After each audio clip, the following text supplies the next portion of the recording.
Welcome back to Chatting with the Comic Community, episode 93. We had a little bit of a change up. We moved one person to episode 93. That person is no longer able to do this, which actually frees up space. I will no longer be doing 99 and a half with Darth Lopez. Darth Lopez will still be a guest, but I no longer have to do the 99 and a half because a guest sadly stepped away and said he can no longer do it due to health reasons. So I hope you're doing well. I'm not going to mention the person's name, but hopefully you're doing well, and my heart goes out to you. But today is the day to get to know my next guest. My next guest is somebody that's fairly new to the comic community, but has been pushing his way through everything and kind of pushed his way into here and made himself a lovely, lovely community member. And not just lovely, but lovable is the word I was looking for. So without further ado, let me bring out my next guest for Chatting with the Comic Community, episode 93. Let's bring out Chonko Comics.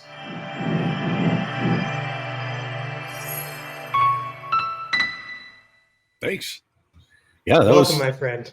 That was a great introduction. I hope people love me. Well, you're very, very lovable in that. You just laugh.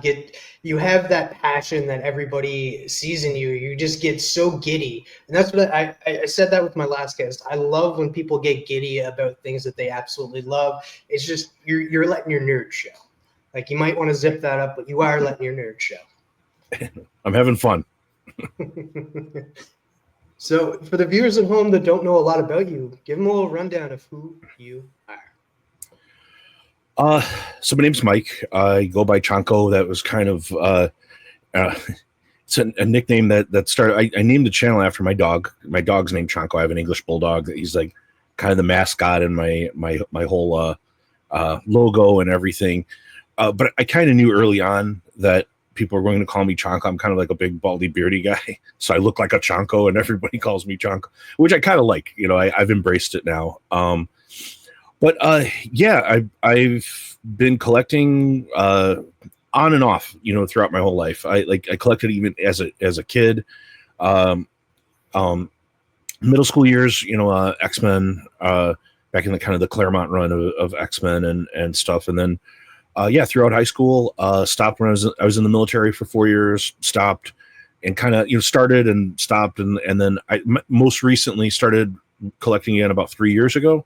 That's when I really started getting real heavy into like Golden Age and stuff about 3 years ago. And yeah, started a YouTube channel. I think it was like the second or third week in January, and it's going well. Met a lot of great people, and up to like 570 something subscribers. And yeah, it's been really fun, and I've really enjoyed getting to talk to so many people and interview people and you know, be able to, you know, share comics with people and talk about comics. It's been a great itch that I didn't it's itch to scratch I didn't know I had, so, or scratched an itch I didn't know I had. So yeah, it's been great.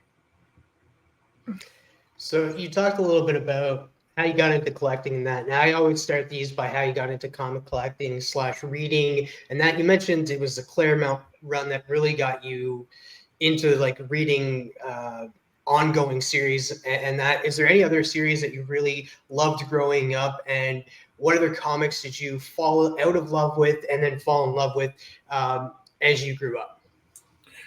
Well, I mean, to me, my biggest love, like reading a series, has been Cerebus. I'm a huge Cerebus fan, always have been. Even like the during the pauses, I would go back and reread Cerebus. It's to me, it's the best comic book story ever told. It takes a lot of patience. It's, you know, it's a long and sometimes dry series, but yeah, to me that was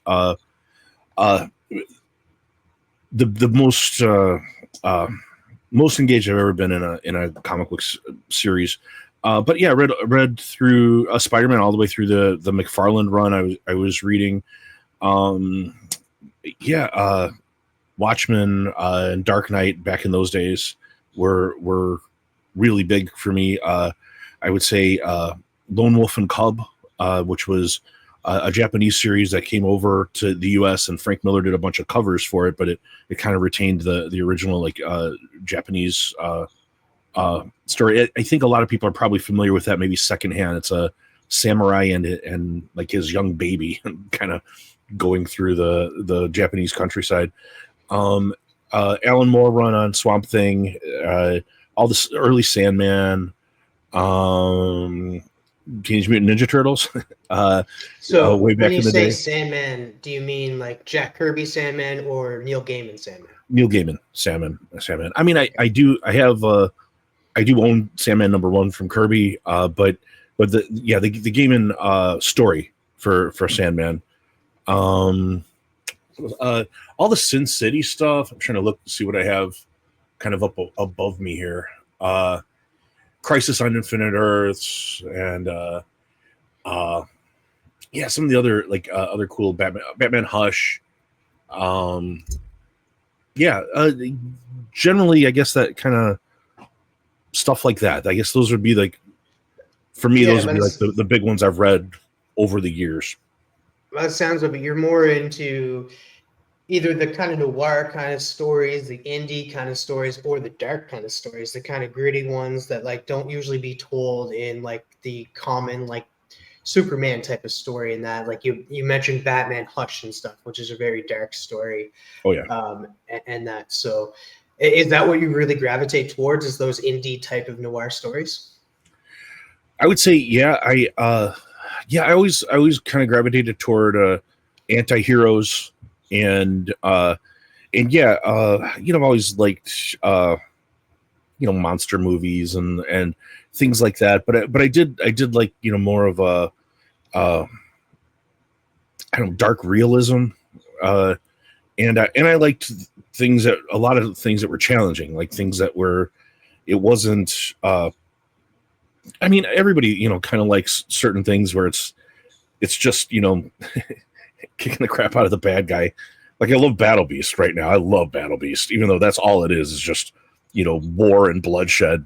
There's something that's cool about that too. But yeah, I would say things that are challenging reads is kind of what I generally liked. And I'm kind of curious how, like, you mentioned Cerebus. How many issues, like, they're still currently going right to today, aren't they? No, okay. He's like done some like follow-up stuff, but I think it ended at 300. It was kind of known from the beginning that was what it's going to be, and he talked about it for many years. He talked about how it ends, like 20 years before it ended. He said Cerebus dies alone, unloved, and unmourned, and it's a wild story. I mean, there's so many literary references in it, like silly things that happen. This hotel where like Mick Jagger, like these kind of characters that are based on like Mick Jagger and Groucho Marx appear, and Oscar Wilde and Ernest Hemingway and Alan Moore. Alan Moore shows up as this creature that's like this huge like half man thing, half swamp thing with Alan Moore's head in the middle of it, and talking to Cerebus. It's just wild and weird and sometimes silly, but also really heavy and sometimes unhinged and insane. But yeah, I think more people need to read Cerebus, even though it is challenging and it does take some time. Yeah, I'm sure that there's collected editions and that for that, or trades that you can probably get for that series and stuff.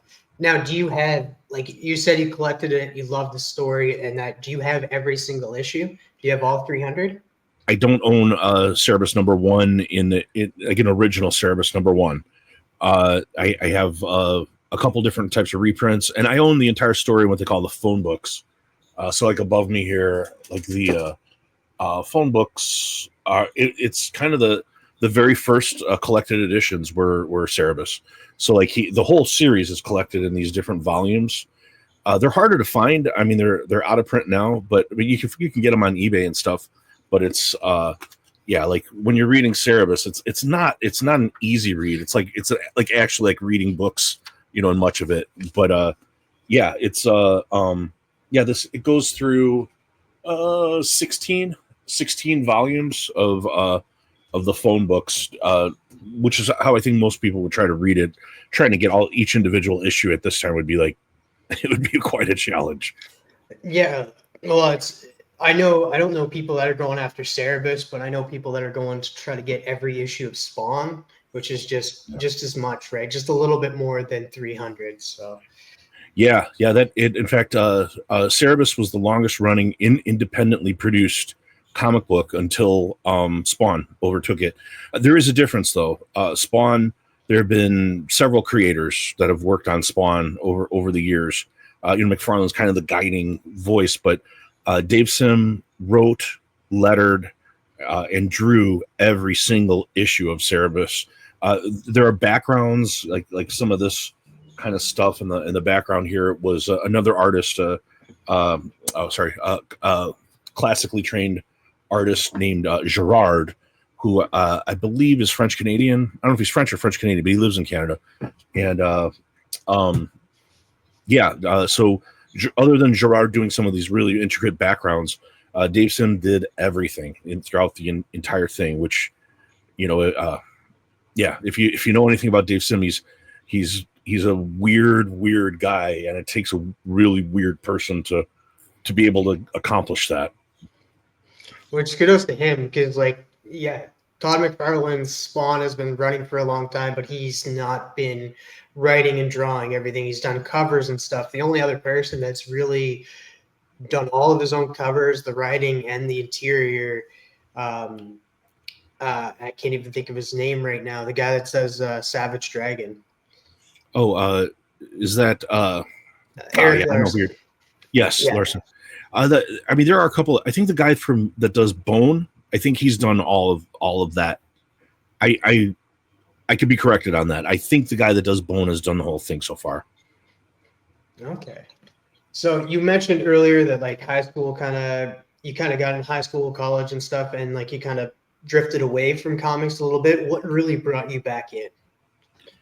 Well, a couple of different times. I don't know that I ever completely went away, but what I did was I wouldn't collect individual issues. I would buy an omnibus, or I would buy a trade paperback now and then. I would just kind of read that, but I that was the only way I was really kind of keep in touch on what was going on.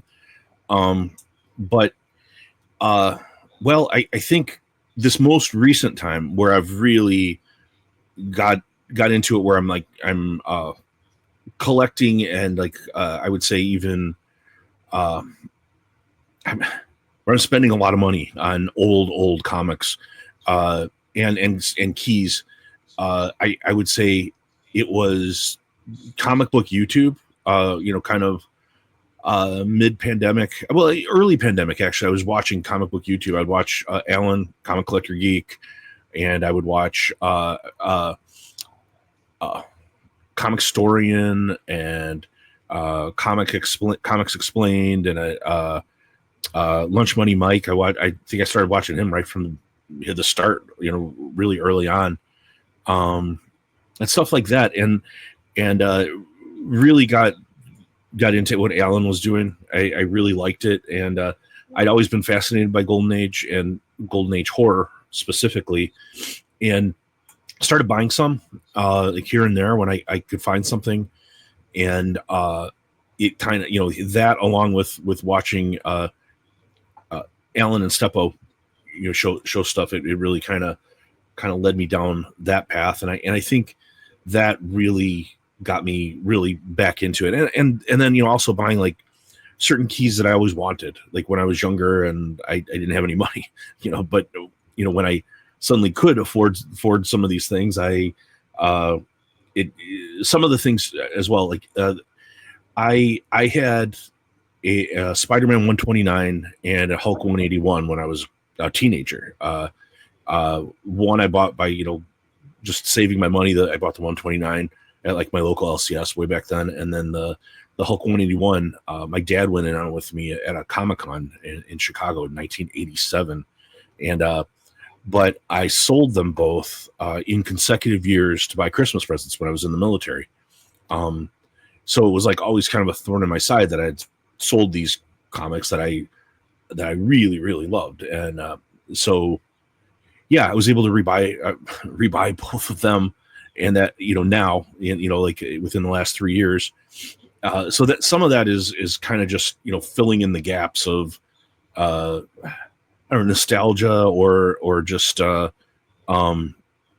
things that were kind of holes that I had that it was painful to sell them, but the Christmas presents at the time were more important. Sorry, I rambled a little bit there. Oh, no worries at all. 129. What issue is that? That's Green Goblin? No, it's this. It's First Punisher. First Punisher, I just talked about that comic today. It's on the top 10 list on Key Collector. Yeah. I was just talking about that. That's beautiful, man. It's on the wall here with me right here. So the 129 and Hulk 180 and 181 are all kind of like right next to me, kind of all the time. And then you got into more covers, correct me if I'm wrong, you came into this community, you're watching a lot of things and stuff. So you just got back into comic collecting recently, about 3 years ago. Well, 3 years ago. 3 years ago. 3 years ago, yeah. Okay. And getting back into it really heavy, I would say, 2.5 years ago is when I started where I started spending bigger money. But yeah, about 3 years ago I started going back and buying some stuff. Maybe 2.5 years ago was like my first submission to CGC.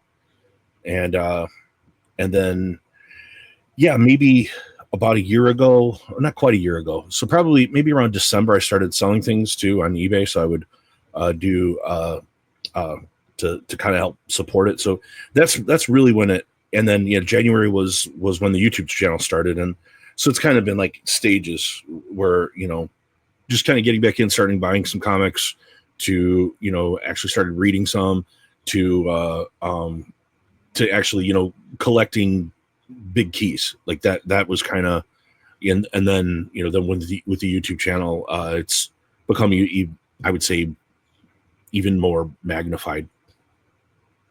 Yeah, because you mentioned earlier, Alan and Steppo got you really into Golden Age comics and that. So since then, have you bought a Golden Age comic, and which one was your first? So the very first Golden Age comic I bought, I think it's this Ken Shannon, kind of a crime mystery, creepy one. I have it in a box over here. The first, the first comic I spent a lot of money on was the Spider-Man 129, but the first big key, I have it over here. I did a video, so I have some of these handy. But yeah, the first big Golden Age key that I bought was this. It's a Crime Suspense Stories number 22. This is a big issue in pre-code horror. This is the issue that in the Senate hearings, this is what they held up to Bill Gaines, and they were asking, do you think this is appropriate for children and Bill Gaines just had the worst response. He's like, oh yeah, the blood's not actually red, you can't see her whole body. It was the worst response to the Senate hearings. And shortly after this was the comic code, and EC Comics did not survive very much longer, into the next year, and Mad Magazine continued on, but this stuff was gone kind of by 1955, late 1955, it was gone. Yeah, there's a lot of history to all those Golden Age comics and that. Just talking to Steppo a few weeks back and that, and hearing them talk about it, it sounds like you're into that kind of thing too, the history of the Golden Age and that, and what happened at that time. You're holding up a cover, a beautiful cover and stuff, very, very graphic cover, but you can also tell a story with the cover and stuff. So that's really what you're going after now. Well, I think with Golden Age, it's it's more than just, hey, I bought a comic. It's these are like historical documents. Nobody was collecting comics in the golden age. Not collecting, they were buying them, but they'd roll them up and put them in their pocket and ride around on their bike and give them to their friends and write on them and draw on them. And nobody cared about these. Were like newspapers. And then of course there was the panic in roughly 1954 where Seduction of the Innocent was published. People started burning comics. There were different times where there were like paper drives or metal drives where they're collecting up the staples around the time of the war. So a lot of these comics they're gone, and you're talking about like 80-year-old paper, and a lot of these are really not in good shape. So part of it is like being a caretaker of like what I think are historical books, and that part. And it's also very fascinating to me that this was going on at a time where like Leave It to Beaver was on television, and there was this real dark, like crazy covers and weird, violent kind of stuff that was going on, and that kind of like that dichotomy is fascinating to me. So yeah, like for Golden Age, it's not about stories. Clearly, this is about the books themselves and how cool the books are, the art and the stories around them, around the book, and preserving those. I think that's, for that specific type of comic, I think that's the big thing to me. Oh wow.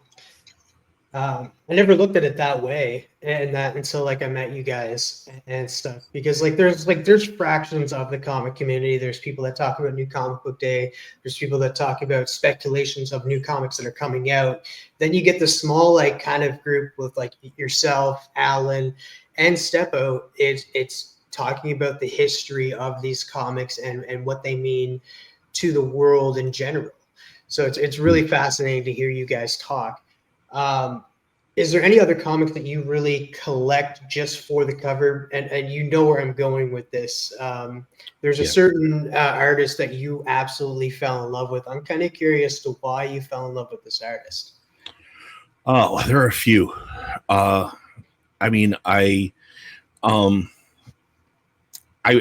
Right now I would say there are a few covers. I mean, artists that I collect, mostly cover by is Mark Spears. Mark Spears is one.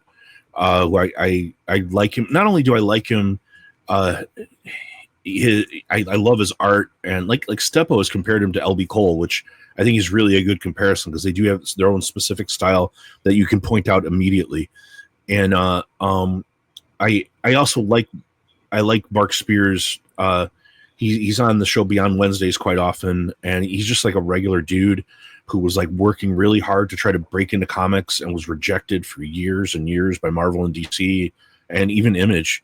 And then he just decided, at some point he was like kind of at the end of his rope, and he just was like he put out these cards, and they were successful, these like trading cards about the monsters, and then did this crowdfunding and put this monsters comic out, and it sold like gangbusters. And here we are, and he's just like a normal guy, big comic book fan, like real comic book guy, like not like a an artist that just happened to do comics because you need to pay the bills, which of course you do. But like he's like he really collects comics. He loves comics. He's just like he's like just the friendliest, nicest guy. I'm so happy that he's doing well. So it's easy to support a guy like Mark Spears, but also Sveta Shubina, who is she's an artist from the Ukraine. She's living in the Ukraine right now. She's really in like a dangerous place, like where there's like war going on around her, and she kind of broke fairly big early 2024, and then she's getting bigger and bigger. In fact, I just got a new Shubina. I mean, see. Let's check it out.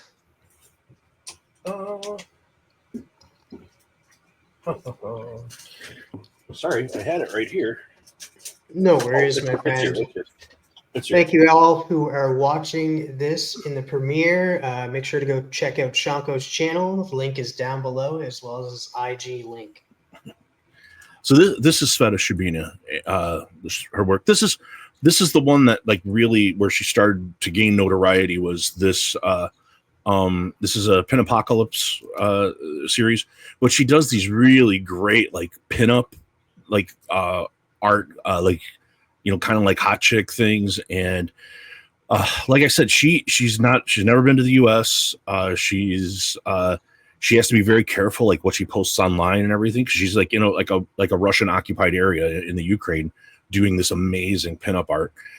So I'm really big Shabina fan.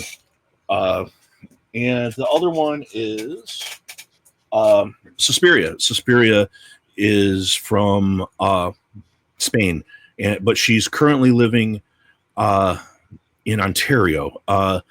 And she's a painter, but she was during the pandemic, she was a tattoo artist. That industry just completely collapsed because nobody could go to tattoo studios during COVID. So she started doing like horror posters and things like this. And eventually, like, I guess her father was a big comic book guy. And I think he was the one that suggested that she tries comics. So she does these like really kind of creepy, all painting, all 100%, hand painted, these covers, and still does like horror posters and stuff. But this just came out. This is Something is Killing the Children. She just dropped this wild, yeah.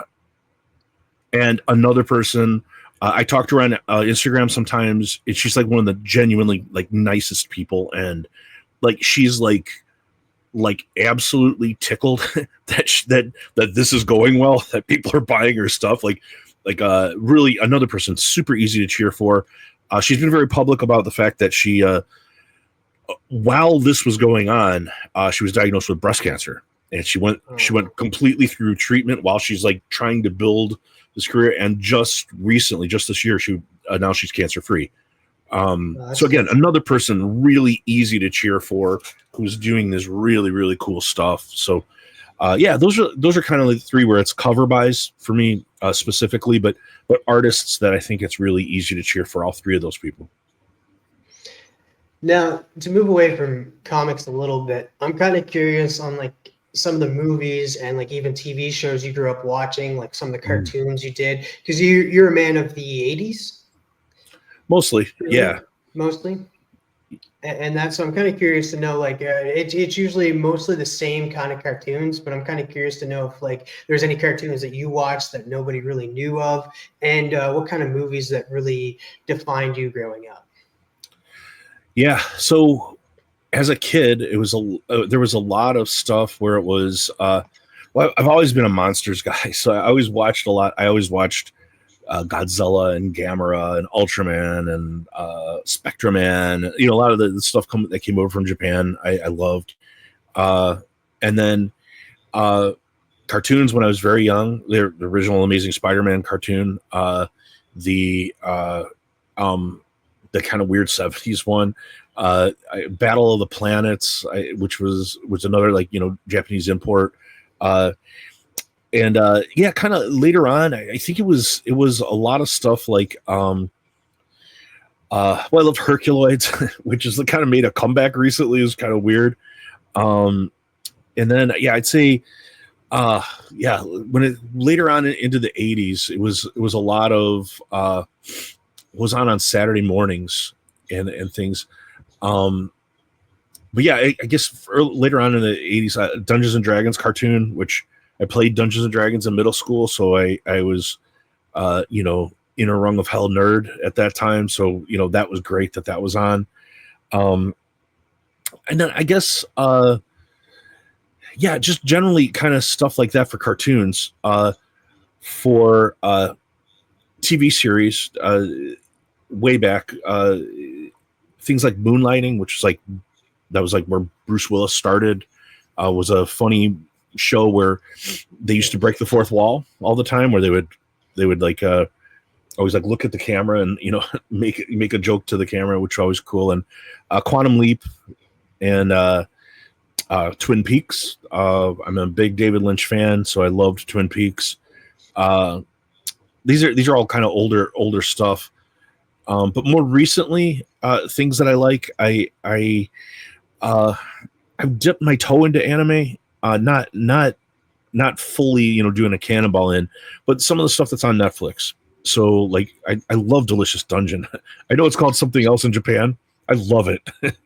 It's so good, right? Like It's nobody hilarious. else talks about it, and I've watched it and I've loved it. I'm like, I'm not that big of a Dungeons and Dragons fan. Like I don't like. I'm interested in eventually playing the game, and like this is really like it's connected with Dungeons and Dragons in a different kind of way, and I'm Yes. absolutely loving. I know the voice actor who does the English dub. Like Oh, that's I cool. know, so yeah, so it's a very very funny show to watch, and like I highly recommend it. And like it's cool. I'm glad that you're enjoying it too. It's weird, and when I've told people about it, it's like, oh yeah, it's these. They're like a Dungeons and Dragons party, and they've decided like to, rather than come back for supplies, they'll figure out ways to like recipes to cook and eat the creatures that they kill, and it's like part of it is like the recipe. It's weird and it's funny, and I like it a lot. But One Punch Man, I love One Punch Man, and Demon Slayer, I thought was really cool. I know it's still going on, and some stuff like that. I think there's a possibility that this might be something that a direction I take the channel where I'm going to do reactions. So like one of these reaction channels, but I'm going to do it to things that I've never seen. So like there's so much anime I haven't seen. So I was thinking it'd be like, my exploration of anime, and it'll be just kind of like my channel where I don't edit anything. I don't, do any, it'll be like totally unedited and my honest reaction. So if I think it sucks, I'll be making fun of it. And if I think it's good, I'll be saying, wow, this is really cool. Like, so that's coming at some point, maybe later in the year. I'm going to start doing some anime reactions. I do gotta recommend. I think it's still on Netflix, and I think they have a few movies. But watch the show and like even like go on Wikipedia and like watch order, because sometimes the movies come in between like seasons. But if you've not checked out the Seven Deadly Sins, I highly recommend that. It's on Netflix. I did see that. I saw that was on. I haven't watched it, but I saw that's on there. Yeah. Oh, it's so good. I highly recommend that series. And then of course, this show is on. I think it's on Hulu, all of the seasons. But it's definitely a feat to take. Is Bleach? Bleach is my all-time favorite anime, and it has like 14 seasons and then a couple of movies. So. Other people have recommended that one to me, along with like some of the other big ones. Like I watched, like I would get up, and even as an adult, I would get up on the weekends and I would watch Dragon Ball. It was a lot of times I was like lost. I didn't know what was going on, but I would just laugh because it would be like, it was always the same thing. It's like, okay, we're going to talk for 15 minutes about how powerful we are. And then we're going to fight. And then it's going to be, you don't know my true power level. And then the power level, it was like every time it was the same. And I would like kind of predict it and stuff. And yeah, in fact, at one point a girl I was dating was over and I was talking about it, showing her. She's like, what? Why are they? And I say, no, it's funny. Watch. His power level is gonna go up. His power level, and then of course it does. And yeah, and that's been the reaction to of several women I've dated, where I'm trying to explain some nerdy thing, and they're like, I don't know what you're talking about, man. Yeah, it's usually the thing. They're just like, I don't know if I want to be around you right now. It's like, well, look, check it out. So much is happening right now. I think if you're self-deprecating and you understand that it's silly, like I think most people will go along with it. It's like, yeah, if you try to tell them, no, it's really great, they don't want to hear that. No. I think that's kind of what's going on even with my channel. Like, I have a couple former girlfriends that watch, and they'll like send me texts like, dude, clean up your beard. like my beard when it gets just kind of gnarly. Yeah. Like they're looking for something to complain about. I get along with them. So yeah, it's okay. I'm so happy that you're getting into anime, and that I've never been into reading the mangas and stuff. Like I can never get into reading backwards. That was my issue. And stuff. Like, have you delved into mangas, or have you just gone straight to anime like most of us? No, I mean, I've tried to read a couple manga, tomato. We all say it weird. The free comic book day one that came out this year, I thought it was all right. I read it. I've read a couple other ones just over the years, but no, it didn't catch me. Like it didn't catch my attention really. So I mean, I'm sure there's great stuff. It's just, I mean, I've read, some of the Americanized stuff that's come over, like I mentioned, Lone Wolf and Cub from the '80s, which is amazing with these great Frank Miller covers, and like Usagi Yojimbo and stuff like that. I read, but it's always the Americanized version, not the original Japanese. Or like, of course I can't read Japanese, but any like, English, Japanese import or something. And also, do you prefer, because like I'm a dub guy, like I like watching the English dub versions of anime, and a lot of people like the dubbed version, or not like the English versions, like with the original Japanese audio with subtitles. And that, are you one of those guys, or are you you need to have it dubbed, you need it to be in English? I want both. I want dubbed in English and reading the subtitles, because sometimes, especially the female characters will be like, they'll be talking so fast, and then they'll go and stuff, and I kind of want to be able to be sure. And sometimes it's like the names are very long or something, so I want to be able to be sure I'm following along with who they're talking about. So yeah, I do both. And I do want to circle back, because you did bring up a few Japanese titles that you really liked, TV wise and movie wise and stuff. Were you into like the kung fu type of movies, like the Bruce Lee, and that? Yeah, I mean, although I guess it was more just like they used to have like I don't know, it was like Sunday morning, like kung fu theater or something like that, and it was always kind of like I can't remember the guys' names. They were like more obscure ones. I would watch those. It wasn't something where I didn't own them on DVD or VHS a long time ago. I didn't have that, but I would watch it when it was on. I think all kids back then, we all wanted to be ninjas or something.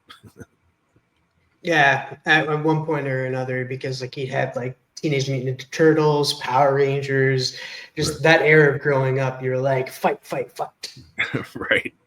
So I'm kind of curious now, what other things do you collect besides comics? Like I know that we're mostly in this comic book space, and that due to the fact that we collect comics, either raw slabs, we trade paperbacks, sometimes compendiums, sometimes omnibuses. I'm kind of curious to what other things that you collect. I don't know that I would say it's collecting as much as it is like there's a certain enthusiast thing. I really like great coffees. I love like different things where it's like barrel aged beans, where they barrel aged in a bourbon barrel, and weirdo like things that they add. So different types of coffees and craft beer. I'm still a holdout. I'm one of the craft beer nerds still. Like I was like in a rung of hell craft beer nerd for years. Like I would, like this room was before I converted it last year into like a comic room. It was just for boxes that I used to trade like craft beer that's available in and around the Chicago area to other areas where stuff you can't get in one area, you would just kind of ship it and trade it. So yeah, I was really into that. I wouldn't say I'm a collector, but I'm a shooter. I like to go shooting, just like target shooting. I'm not a hunter or anything like that. But always been kind of just a target shooting since I was a kid, and my dad's always been like that. And one of my close friends, another guy who used to be in the military, will go I don't know, several times a year, just go out to the target range shooting, rifle, pistol, mostly. Yeah, I think those are the and then a nerd just about my job stuff, but that's boring. But yeah, that's those would be like the kind of the things that I would be nerdy about, where it's like, yeah, if somebody wants to sit and talk about it, I think those are things that I'm into. That's very surprising. Not gonna lie, it's just like, yeah. What else do you collect? Oh, I collect pops or these figures and stuff. No, I collect these things. You're Yeah. just like, I collect craft beer. Beer and Uh, guns. Beer and guns. yeah, beer and guns. That's crazy. I never would have thought that, but like, it's kind of cool to hear other people's stories because, like I said, 93 episodes in, and nobody said that before. So it's really cool. Like, you just got one person, so you're very, very, definitely very unique in that way. Steppo actually. Steppo is a has been I guess for many years he collects like vintage like firearms and stuff. He's talked about it.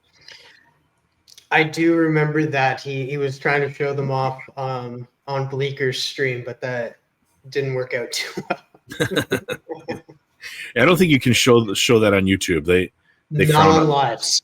Not Yeah. on lives for obvious reasons due to people. Yeah, you don't want to get in trouble. Yeah, so it's the right precaution that YouTube should take and stuff because they don't want a live situation to happen. That's happened in the past, and it caused Yeah, a you lot don't. of people issues and stuff. A lot of Better just leave that alone. definitely, most definitely. But yeah, so we kind of ended. We started with comics. We talked about comics for a long, long time at the beginning, which I absolutely love, and that because you're more into comics than anything else right now. Either Sure. comic stories or the comic history, and even new comic book day books. Because I know you're reading comic book day books, so I'm kind of curious to know what you're collecting right now and what you're reading right now that you recommend people should go out and read. Yeah, I just so as far as series that I'm collecting, there are a couple of things just ended that I thought were fantastic, but the ones that just ended were that Daredevil Cold Day in Hell. I mean it was only 3 issues, but that's the best thing Marvel's done in a long time. I thought it was flawless. I really loved it, and I kind of wish it was a little longer. I just thought it was really well done. But also the series from Daniel Ward Johnson, the Moon is Following Us, just finished not that long ago, a couple months ago, and that was brilliant. That was like, and if you haven't read it, it's these parents, their daughter has entered almost like a coma, and it's like a sleep she can't wake up from, and it turns out it's like magic induced. Like the doctors are stumped, and this kind of magical guy appears and says, "Look, your daughter is in a lot of danger. Her dreams are attacking her." But he's got these like almost like virtual reality devices where the parents can go in and help her fight, and literally fighting for her life in the dreams to save their daughter. It's so good, and I don't have a daughter, but if somebody has a daughter, I imagine you would. It's already emotional to read, but I think if you had a daughter yourself, anybody out there watching this, I think you would probably like connect even more to it. I thought it was just really well done. He doesn't do the artwork; he just does the story in it, which is a little bit different. But yeah, that was really good. But something that just dropped that I just got today. I haven't read it yet, but Very Long Ago is fantastic. It's based on a true story, I guess, but it is an kind of an older widow with her like kind of who lives with her young nieces, and is kind of like a serial killer, and there's like other kind of like kind of magic occultish kind of stuff going on, but kind of where she buries the remains of her victims, it's like starts to come to life. It's really creepy and weird, but it's really well written, well drawn. I recommend it. I think it's really, really good. The other thing that I can't mention enough is Battle Beast. Like, if you're not reading Battle Beast, I mean, you got to retire. Stop collecting comics. It's so good. It's like it's a throwback to what comic books used to be to me, and it's a lot of just exciting. There's a lot of violence, but it's like cartoonish violence. But yeah, so Battle Beast comes from the Invincible story, but he's a guy who is basically traveling the universe, trying to find somebody that can beat him and kill him. But he's challenging like the biggest champions of all these planets and different solar systems, and then and when he beats whoever it is, he eats them.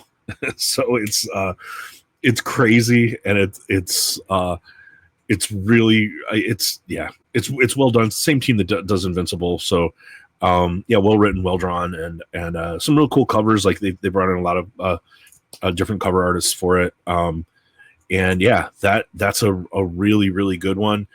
I'm trying to think what else am I reading here. I think I can name one that you are definitely reading is The Return of the Beneath the Trees. Yes. Just only read issue 1 so far, but I like it. Did you read it or? No, I have not read it yet. It's good. I mean, the first issue is kind of like, it's like early in the other one where it's like setting things up, but it's it is connected to the first story, and I've liked it. I've liked it. I like where it's going. I think the first issue is a little slow, but you can see where it's going, and it's going to get really good, I think. And the other, I haven't read this yet, but I'm really curious about it. I just got this today, but this is Batman and Elmer Fudd. Oh, that's by Tom King. Yeah, I didn't know about this. I was like, what is this thing? So it is Tom King. I got I don't know. It's on the back. Be very quiet. I haven't read it. Obviously, it's still in the shrink wrap, but that's on the list with another thing that I just picked up. A couple things. This is a one shot that I haven't read quite yet, but the Thing versus the Marvel Universe. I've heard it's good, but I want to check it out. And another one that was recommended to me. This is just the first issue, Ghost Pepper. So this just dropped, and I'm gonna give it a shot. We'll see. I hate most things. Like most of the things people recommend to me, I'll read it and I'll be like, nah. Like a few people recommended Helverine to me, and I can't get into it. And but even though like the cover artist Chonko, Kendrick Lim, he was on the channel with Big Nasty and I. We interviewed him. He does a lot of the covers for that, and I really like him a lot. Really nice guy, and I would say a friend now. I mean, I talked to him on Instagram, and but I don't like the story. There's a lot of stuff like that where I'll start reading it and I'll be like, I know where this is going. This is predictable. No. And I immediately tap out, which sometimes I might tap out too quickly. Like I think I might have tapped out too quickly on Absolute Batman. Other people are saying that I jumped like I think I only read through like number 3, and other people are saying that it got really good. So maybe I'll go back to that one. So you mentioned Big Nasty, which I totally forgot. I do want to get into this because in this comic community, you meet up with people and you just vibe with, and you end up getting together and saying, hey, let's do a show together. And Big Nasty was one of those people for you. You guys do a show every Saturday over on his channel. I'll drop the link to Big Nasty's channel down below as well. How did you guys two meet, and how did you guys like say, hey, let's do a show together. This is what we want to do. How did that collaboration come to be?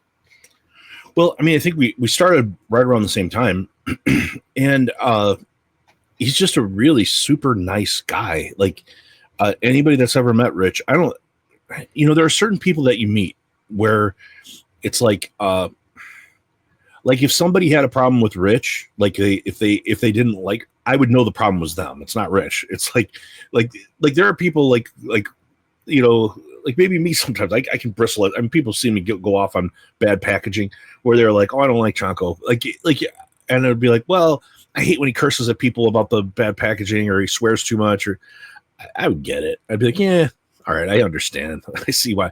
But I could not understand why someone wouldn't like Rich. Like, he's just genuinely an easygoing, really nice person. And he's really doing this because, you know, he really wants to be part of the comic community. He really likes to meet people and talk to people. And he's just an easygoing, mellow guy.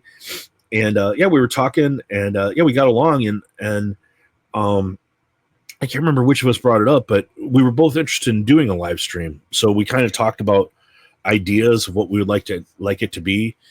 And the format that we kind of figured out was we would like to do an interview and then go into kind of like a hangout where, you know, we interview a person for, you know, 45 minutes or so, and then just throw a link down and anybody's welcome to come in, show comics, talk about comics. And it's been pretty good.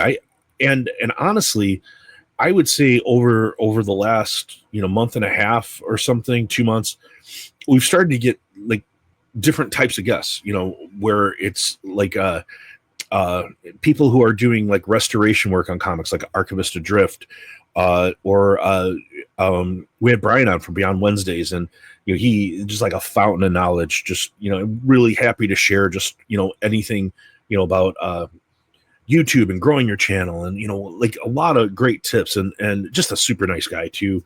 And, you know, just like a lot of last week we had Bobby on, and he made a movie about seduction of the innocent, and, you know, this documentary, and we really interesting that, you know, like I said, we had Kunka on, Kendrick Lim.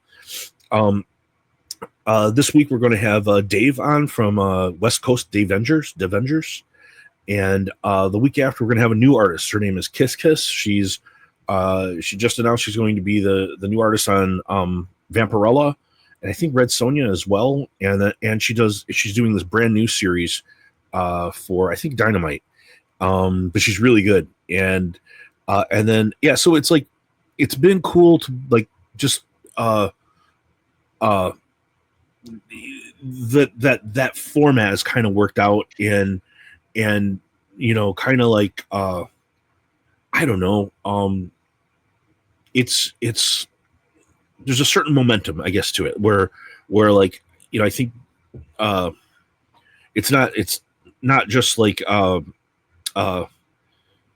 begging someone to please come on. It's like, you know, there are people that are really interested in it, you know, now. And so I think, and then, you know, the hangout part has been fun too, because you get to, you know, really get to know people, and you know, you never know who's going to stop by. You know, sometimes someone just jumps on and stops by. So that, like, yeah, I think that, yeah, I know that that's more than you asked, but yeah, it was just kind of a thing where, you know, I think we started around the same time. We had kind of the same goals and same idea, you know, of what we'd like to do.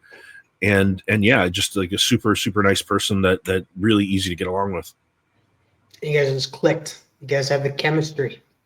I think it, you know, anytime, you know how it is when you first start this, it's always like you're learning, you know, and I think early on we were learning, you know, but I think it's now it's become, you know, it is like that where we clicked and we, you know, we have like a certain style and formula, and I think it's working now. It, you know, like anything, when I first started this, if you watch the first however many episodes I was doing it, I mean, I'm like turning lights on and off, trying to figure out, it's like stupid, so bad. But yeah, then you kind of develop your own style and your own voice. And I think not only like with an individual channel, but with a live stream, that's been another part of it, is kind of learning and figuring it out. And you make mistakes, and sometimes it works and sometimes it doesn't. And yeah, but it's been fun. Yeah. Well, Chonko, my man, thank you so much for sitting down with me and getting Thanks to for know you having a me. little bit better, man. It's been a pleasure. And that, like I said, the link to his Instagram, YouTube, and even Big Nasty's YouTube channel is down below. Tell the people what they can expect from your channel. You mentioned a little bit about how you're kind of thinking of doing reactions. But what else do you do on your channel besides unboxings? I do I do a lot of lists. People seem to enjoy the lists. Like I've done, I goof around a lot, and I try to be funny. So I've done like the authoritative lists of top covers for the Golden Age, Silver Age, Bronze, and now Copper. I just finished, but I do it in a joking way where I say I've convened a committee and had seances with the dead, and everybody from like Yoda to Betty Page is helping with the list, Leonardo da Vinci, and then so I do a lot of that kind of stuff, and unboxings I do, and if I have bad packaging, then it's kind of turns into like freeform swearing and insulting the person's mother that sent me the bad packaging, and kind of what I'm reading. I do an Ask Me Anything, so a question and answer thing where I open it up and people can ask me, as long as it's not like breaking terms of service or trying to like dox me or something. You can ask me absolutely anything, and I'll answer the best I can. I've done one music video so far called Dirty Rotten Comic Flipper. There's another one in the works. It's going to be called Nerd Stink, and it's about like smelly people at comic conventions is what the song's going to be about. The intro is my former band, and I did that, and then we did Dirty Rotten Comic Flipper, and now Nerd Stink, and then I have another one I'm working on called Nerds Like Pretty Girls, and so those two songs will be coming out with animated videos and stuff. So yeah, that kind of stuff is what's going on. I look forward to that. I liked your first one. Your first one was good, and I just have to say, I love your intro. I said it before to you, and that it gives me like the kind of Viva La Bam type of intro type of feel. Like I always get that feel from it. So that's great. I like that. I haven't heard that one, but that's great. I like that people like the intro because it is it's loud and it's a bit silly, but that was kind of what I was going for, loud and goofy. Well, Chonko, thank you so much for sitting down with me. I appreciate you so much. Guys, like I said, links are all down below. Make sure to like this video, subscribe if you're new to the channel, and as always, my friends, stay freaking nerdy.